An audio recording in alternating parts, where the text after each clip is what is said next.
ओम नमः शिवाय। ओम नमः शिवाय। शिव हरि बच्चों, बोलो श्री कृष्ण भगवान की जय। सदा भवानी दाहिने सम्मुख रहो गने, से रामा सम्मुख रहो गणेश। पांच देव रक्षा करो, ब्रह्मा विष्णु महेश सियापति राम।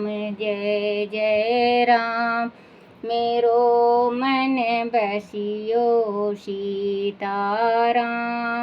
राम नगरिया राम के, बसते गंगा तीर रामा, बसते सरयू तीर रामा। चौकी हनुमत वीर की राम जी, चौकी हनुमत वीर की। बोलो सियापति रामचंद्र भगवान की जय।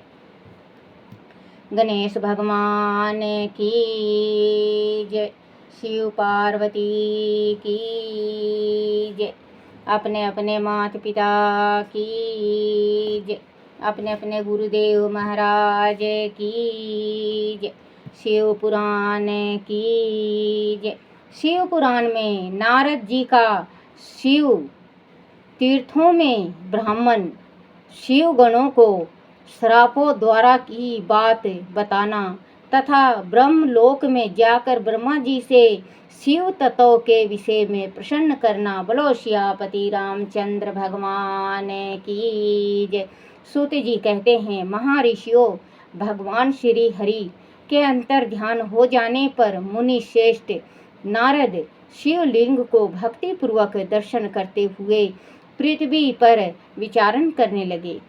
ब्राह्मणों भूमंडल पर घूम फिर कर उन्होंने भोग और मोक्ष देने वाले बहुत से शिवलिंगों का प्रेम पूर्वक दर्शन किया। दिव्यदर्शी नारद जी भूतल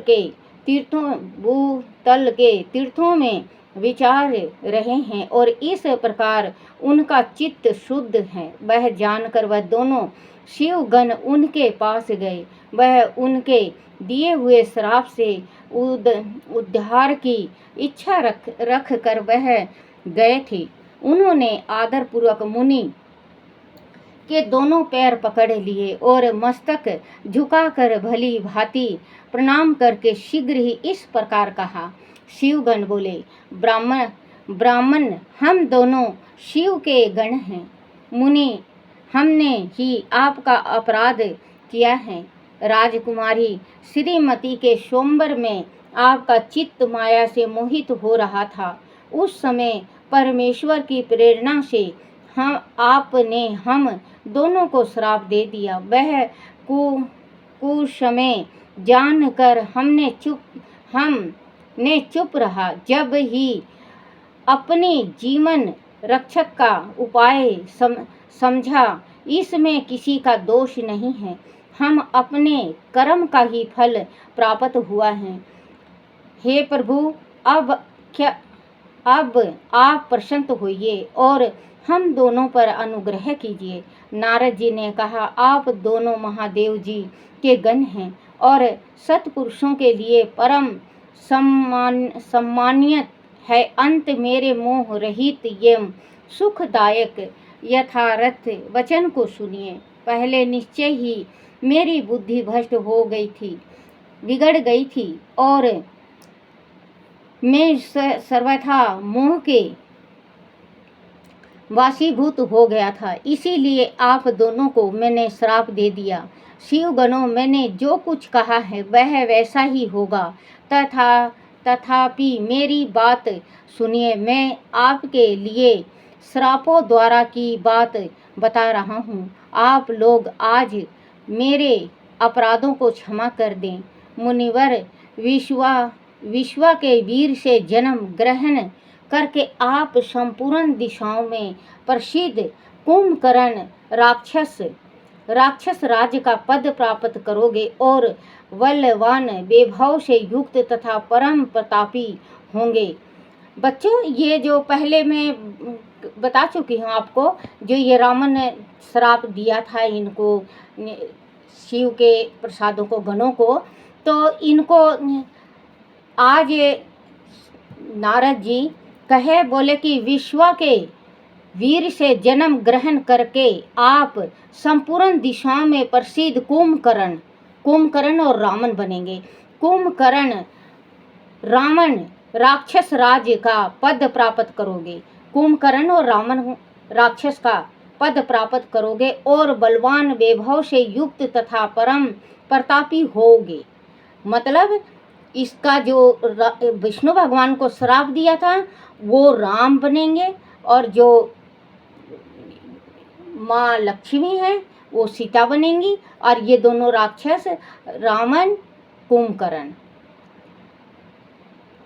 बलवान वैभव युक्त तथा परम प्रतापी होंगे। समस्त ब्रह्मंडल के राजा होकर शिव भक्त एवं जितेंद्रिय होंगे, और शिव के ही दूसरे स्वरूप श्री विष्णु के हाथों मृत्यु पाकर फिर अपने पद पर प्रतिष्ठित हो जाओगे।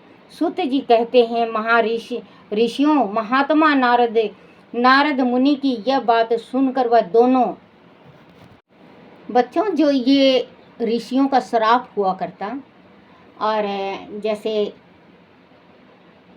भगवान की मर्जी से हुआ करता, जो ऋषि श्राप दिया करता तो वो उनकी मर्जी से, भगवान की मर्जी से हुआ करता कि ये अब हमें मृत्यु लोक में खेल दिखाना है, हमें बताना है कि भगवान भी इस संसार में है। तो नारद जी तो काम को जीत के आए थे, लेकिन इनमें अभिमान हो गया था, क्योंकि भगवान किसी का भी अभिमान को नहीं रहने देता। ज़्यादा से ज़्यादा देखो, सतयुग में तुरंत फल मिलता था, जो कलयुग आ गया है, कलयुग में होता है लेकिन आहिस्ते आहिस्ते, हमें नहीं पता चलता। कभी भी घमंड नहीं करना चाहिए बच्चों। घमंड किस चीज़ का? हम यहीं से लिए हैं और यहीं दे जाएंगे। हम कुछ साथ लेके आए हैं बच्चे? हम कुछ भी साथ नहीं लेके आए। हमारा काया भी नहीं है, जो हमारा शरीर है ये भी हमारा नहीं है। आप कह सकोगे कि हमारा है? ये पानी का बुलबुला जो आत्मा है ये निकल जाएगा, ये शरीर मिट्टी है, इस शरीर से दुर्गंध उठ जाएगी। कोई रात को अगर कहीं कहीं होता है कि जो रात को शाम को 6 बजे या 7 बजे प्राण निकल जाती, सारी रात, क्योंकि हिंदू जाति में सूर्यास्त के बाद दह संस्कार नहीं होता, तो सारी रात उसके पास बैठना पड़ता है। एक रात बच्चों, आप कभी भी आजमा के देख लेना, कहीं अड़ोस पड़ोस में हो तो एक रात 1 साल से भी ऊंचा जाता है। वो रात कटती नहीं, काटने से नहीं कटती वो रात, इतनी लंबी रात हो जाती है। उस इंसान के साथ आप जीवन रह लोगे, लेकिन उस इंसान की मृत्यु हो जाती है तो आप एक रात काटना मुश्किल हो जाता है इंसान को। तो किस चीज़ पे घमंड, किस चीज़ पे अभिमान? रावण थे, रावण का सोने का लंका था। आज तक रावण के जैसे ना तो विद्वान हुआ है, ना कोई धनवान हुआ है, ना बुद्धि वाला हुआ है, ना ज्ञानी हो सकता है, ना होगा। ना जितना वो धनवान था, ना कोई आज तक संसार में कोई धनवान है। लंका था बेटा, लंका रावण का, लेकिन उनके पास क्या रहा? अभिमान किए रावण। और रावण को पता था कि रावण को भी और कुंभकर्ण को भी पता था कि हम शिव शंकर भगवान के प्रसाद हैं, हम शिव शंकर भगवान के गण हैं। अगर हम श्री राम जी से लोहा नहीं लेंगे तो हमारी मुक्ति नहीं होगी, और हम भगवान शिव के पास उनके चरणों में नहीं जा सकेंगे। तो सीता माँ को उठा के ले गए, और जिस टाइम उठाया उन्होंने तो माँ के भावना से उठाया। जो झुके तो माँ के भावना से ही झुका रावण। तो बच्चों, वही कहते हैं कि इस संसार में कभी भी किसी चीज़ का गरुड़ नहीं करना चाहिए, ना पुत्र का। देखो बच्चों, जिसने पुत्र की गरुड़ किया है, जो अपने बच्चों का गरुड़ किया, अभिमान किया कि मेरा बेटा ऐसे, मालूम नहीं किस मोड़ पे लाके वो इतना बेइज्जती करवा देगा कि इंसान समझ भी नहीं पाएगा। वो एक भजन था बच्चों, जर जोरू जमीन का मत ना करिए अभिमान, रे बंदे मत ना करिए अभिमान। मुझे नहीं आता, तो कहते हैं कि ये अभिमान नहीं चलता। शिव शंकर भगवान का दिन चल रहा है, सावन का चल रहा है, आप शिव जी की भक्ति करो, पूजन करो। और बच्चों, और एक पार्थिव शिवलिंग, रोज ही मैं बताती हूँ, एक पार्थिव लिंग 1 महीने का होता है सावन का, क्योंकि अभी विष्णु भगवान विश्राम कर रहे हैं। विष्णु भगवान विश्राम कर 4 महीने के वास्ते निद्रा में चले गए हैं। विष्णु भगवान हमारे 4 महीने के वास्ते निद्रा में चले गए हैं। पहला महीना दे गए इनको, शिव जी को। पूरा 1 महीना जगत का कार्य ये संभालेंगे विष्णु भगवान। फिर आ गया भादो, भादो का महीना श्री कृष्ण का, 1 महीना तक श्री कृष्ण भगवान संभालेंगे, क्योंकि भगवान विष्णु तो निद्रा में है, ये जगत पालनहार है ना, तो 4 महीने के वास्ते 1 साल में विश्राम करते हैं। तो भादो का महीना श्री कृष्ण का। फिर आ गया आशोज का, 15 दिन कार्य संभालते हैं हमारे पितर, आप सभी के पितर, जो पितरोजी महाराज हैं, जो देवता हैं, पितर देव, वो संभालते हैं 15 दिन। 15 दिन के बाद आ जाता है माँ का नोरते, माँ संभालती हैं, माँ जगत जननी संभालती है ना बच्चों, माँ जगत जननी संभालती हैं। फिर आ गया माँ लक्ष्मी के ऊपर भार, 1 महीने का, 1 महीने तक माँ लक्ष्मी का, आज कुछ त्योहार है, आज कुछ त्योहार है, आज कुछ त्योहार है। फिर आ गया एकादशी, एकादशी के दिन भगवान जागृत हो गए। देव उठनी एकादशी को जागृत होते हैं। कहते हैं ना, देव सो गया है, देव सोने के बाद शुभ कार्य नहीं होता। देव का मतलब विष्णु भगवान, देवी पितर सारे निंद्रा में हैं। जिसके ऊपर भार हैं वो ही कार्य संभालेगा। अब शिव जी के ऊपर कार्य भार हैं, तो शिव जी भोले भाले हैं बच्चों, शिव जी भोले भाले हैं। आप कुछ भी मांग लो, शिव जी वही दे देंगे। वो समझते नहीं, सोचते नहीं, कुछ देने में कंजूसाई नहीं करते। शंकर भगवान ओघड़दानी हैं। आप शिव जी का भक्ति भाव से पूजन करो और मनो इच्छा फल पाओ। भगवान से जो मांगोगे वही मिलेगा। हाँ, एक बात है, हृदय साफ होना चाहिए। मन चंगा तो कठौती में गंगा। राम नाम सब कोई कहे, दशरथ कहे ना कोई। एक बार दशरथ कहे, जन्म सुखल सब होए। बोलो सियापति रामचंद्र भगवान की जय। दुख में सुमरे राम को, सुख में सुमरे ना कोई। दुख में सुमरे राम को, सुख में सुमरे ना कोई। जो सुख में सुमरे हरि को, दुख काहे को होए। जो सुमरे सुख में हरि को, दुख काहे को होए। क्योंकि जब सुख आता है तो मेरा मेरा मेरा, बच्चों, मेरा मेरा में हो जाता है। जब दुख पड़े त्राही त्राही कर चिल्लाए। जब इंसान पे दुख पड़ता है त्राही त्राही कर चिल्लाता है। क्योंकि भगवान कहते हैं, सुख में भोजन याद आए, सुख में भोजन तुम्हें याद आए, दुख में राम ही राम। दुख में राम याद आते हैं। तो बच्चों, सुख में याद करो जो दुख आए ना। अगर हम सुख में याद करें तो दुख काहे को हो, क्योंकि हम राम का नाम ले रहे हैं। सॉरी बच्चों, सॉरी। तो बच्चों, भगवान का, विष्णु भगवान निंद्रा में है, शिव जी ओघड़दानी बिल्कुल विराजमान है। शिव जी भोले से आप अपना मनोवांछित फल पाओ। फिर इसके बाद श्री कृष्ण से मिलेगा आप लोगों को फल, फिर अपने पितरोजी महाराज से मिलेगा, फिर माँ शक्ति से मिलेगा, फिर माँ लक्ष्मी भंडार भरेंगी हमारी, फिर इसके बाद विष्णु भगवान जागृत हो जाएंगे, फिर विष्णु भगवान अपना कार्य संभालेंगे और विष्णु भगवान देखेंगे कि शंकर भगवान ने क्या दिया भक्तों को, कृष्ण ने क्या दिया अपने भक्तों को, लड्डू गोपाल ने, कृष्ण भगवान ने, श्याम ने क्या दिया अपने भक्तों को, और पितरोजी महाराज किन के ऊपर कृपा बरसाई हैं, फिर माँ शक्ति किन किन के ऊपर बरसाई है कृपा, माँ लक्ष्मी किन किन के गृहस्थी में विराजमान हैं, फिर उस हिसाब से विष्णु भगवान अपनी नैया चलाएंगे।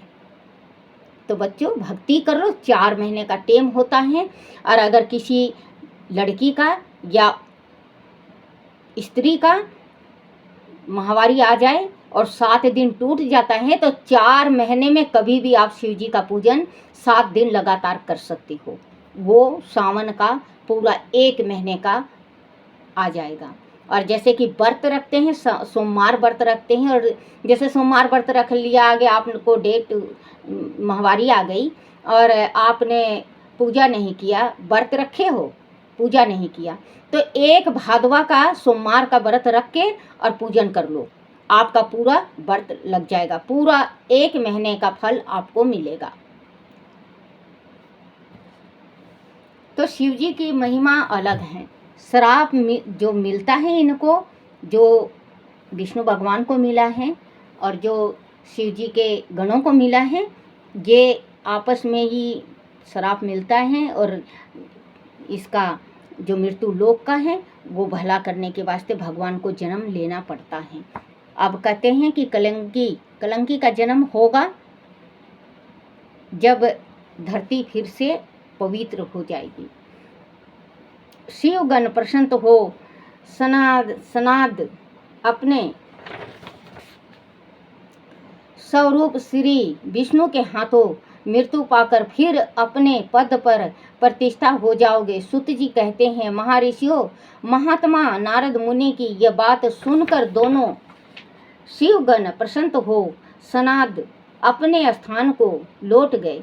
श्री नारद जी भी अत्यंत आनंदित हो अन्य भाव से भगवान शिव का ध्यान तथा शिव तीर्थों का दर्शन करते हुए बारंबार भूमंडल में विचारने लगे। अंत में वह सबके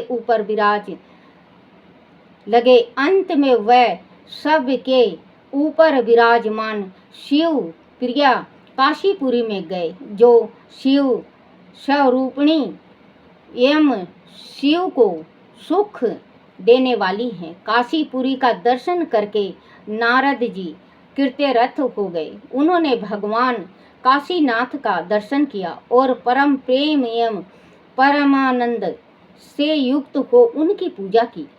काशी का सनाद सेवन करके वह मुनि श्रेष्ठ कृत्यरथ का अनुभव करने लगे और प्रेम से विहल हो उनका नमन वर्णन तथा स्मरण करते हुए ब्रह्मलोक को गए। निरंतर शिव का स्मरण करने से उनकी बुद्धि शुद्ध हो गई थी। वह पहुंचकर शिव तत्व का विशेष रूप से ज्ञान प्राप्त करने की इच्छा से नारद जी ने ब्रह्मा जी को भक्ति पूर्वक नमस्कार किया और नाना प्रकार के स्तोत्र द्वारा उनकी स्तुति करके उनसे शिव तत्व के विषय में पूछा। उस समय नारद जी का हृदय भगवान शंकर के प्रति भक्ति भाव से परिपूर्ण था। नारद जी बोले, ब्राह्मण परम ब्रह्मा परमात्मा के स्वरूप को जानने वाले पितामह जगत प्रभु, आपके कृपा प्रसाद से मैंने भगवान विष्णु के उत्तम महत्व का पूर्णतः ज्ञान प्राप्त किया है। भक्ति मार्ग, ज्ञान मार्ग, अत्यंत दुष्तर तपो मार्ग, दान मार्ग तथा तीर्थ मार्ग का भी वर्णन सुना है, परंतु शिव तत्व का ज्ञान मुझे अभी तक नहीं हुआ। मैं भगवान शंकर की पूजा विधि को भी नहीं जानता। अंत प्रभु आप क्रमश इन विषयों तथा भगवान शिव के विदित चरित्रों को तथा उनके स्वरूप तत्व प्रगटे विवाह ग्रह स्थल धर्म सब मुझे बतलाइए।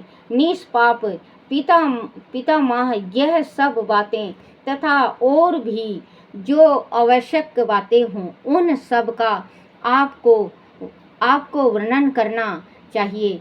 प्रजानाथ शिव और शिव के आविर्भाव एवं विवाह का प्रसंग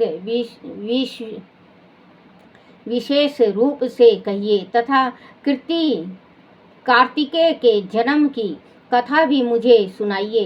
प्रभु पहले बहुत लोगों से मैंने यह बातें सुनी है किंतु तृप्त नहीं हो सका हूँ, इसीलिए आपकी शरण में आया हूँ। आप मुझ पर कृपा कीजिए। आप अपने पुत्र नारद की यह बात सुनकर लोक पिता महाब्रह्मा वह इस प्रकार बोले। बोलो सियापति रामचंद्र भगवान की जय हो। ओम नमः शिवाय, ओम नमः शिवाय, ओम नमः शिवाय बाबा, ओम नमः शिवाय, ओम नमः शिवाय शंभु, ओम नमः शिवाय। शिवाय नमो, शिवाय नमो, शिवाय नमो, शिवाय नमो। ओम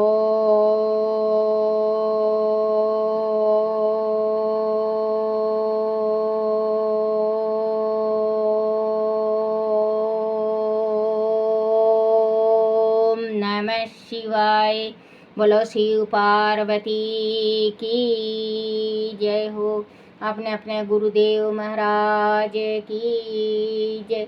हे मेरे शिव पिता, मेरे से कोई गलती हो, कोई भूल हो, कोई त्रुटि हो, मुझे क्षमा करना, क्षमा करना, क्षमा करना। हे मेरे भोलेनाथ, पूजा न जानूं, पाठ न जानूं, भक्ति न जानूं, भोलेनाथ। ओले भोले राम सोली हूँ मेरे भोलेनाथ। बोलो शिव पार्वती की जय हो।